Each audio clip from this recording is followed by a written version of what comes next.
G'day, how's it going? Thanks for joining me. Who remembers the Cold War? Who remembers the feeling of fear growing up in the 1970s and very early 80s? I mean, I know there was a whole generation from the Second World War, the baby boomers. It would have been different again, but look, I particularly remember, I'm 57, growing up in the 70s as a kid. There been this whole Armageddon, the amount of movies in the late 70s, and the amount of, the whole feeling was that nuclear disaster was just around the corner. If you think about all the programs from that era, like I particularly remember Survivors out of the BBC,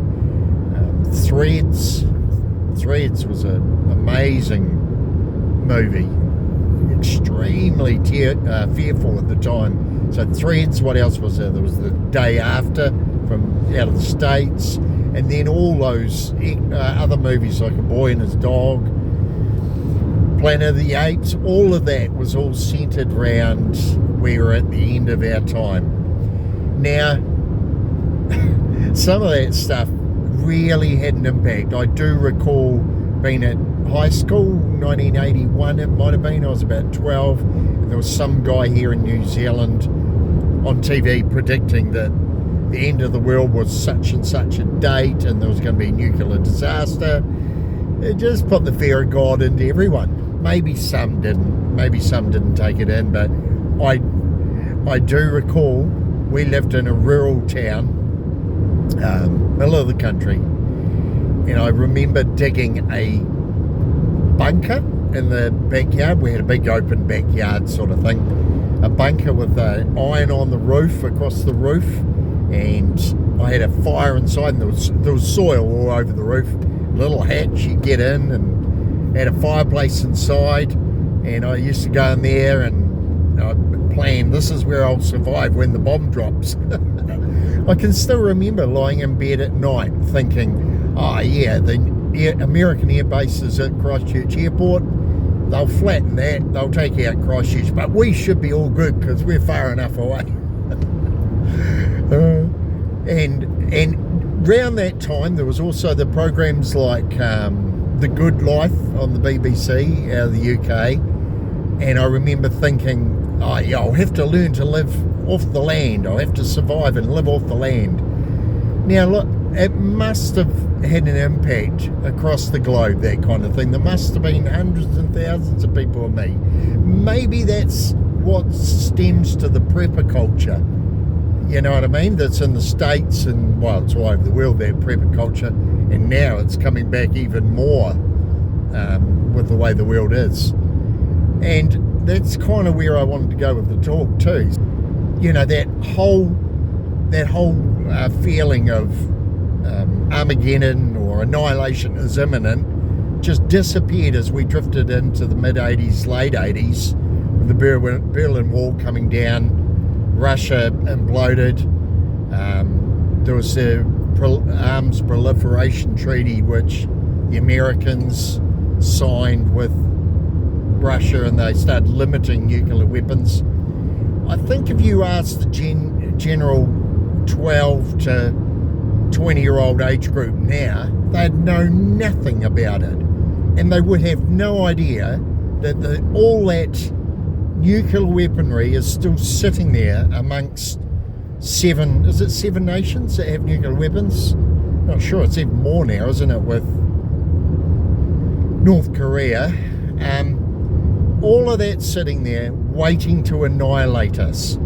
And do they really take in this age group now? Well, in fact, it would be interesting to know how many people are aware how close we are to Armageddon, that the nuclear clock, if we talk in terms of that, the hands to midnight, the clock that measures, you know, how close we are to annihilation, I think it's something like about 45 seconds now to midnight. I mean, wake up world, look at what Trump's done. and there's pluses and minuses for what he's done. I'm not drawing any line here, and not just Trump, the Israelis. I mean, they've torn up international treaties with what they've done. We don't know, maybe there was things imminent, but it's a little bit, smells a bit like the what happened with Iraq, you know, weapons of mass destruction story. So we are very close now. The world needs to wake up a little bit. The world needs to become aware of how dangerous a situation we are getting. Russia's made statements about they'll defend themselves. America's just running roughshod over things. Who knows? Who knows what might accidentally happen in the event of, you know, accidental triggers that could trigger something. The world's done pretty well to avoid a nuclear annihilation since the 2 bombs dropping on Japan in 1945. Yep, but I don't know that we're doing very well now. And it almost feels like there's a feeling of, let's give it a crack and see how we go. Yeah, maybe some of these films like Threads and The Day After need to be pushed back into public awareness again. I'm pretty sure it was that Reagan, I think I read something where after he saw that, you know, it really made him stand up, and then of course that led to some of the backtracking on how many weapons they actually had. I know that I read something that China has, they're not absolutely certain, but they feel they've tripled their capacity. And then I recently watched a news report where Macron was talking about the coming age is now the nuclear age, and the strong will be the winners moving forward, because strength with nuclear arms is going to ensure your future.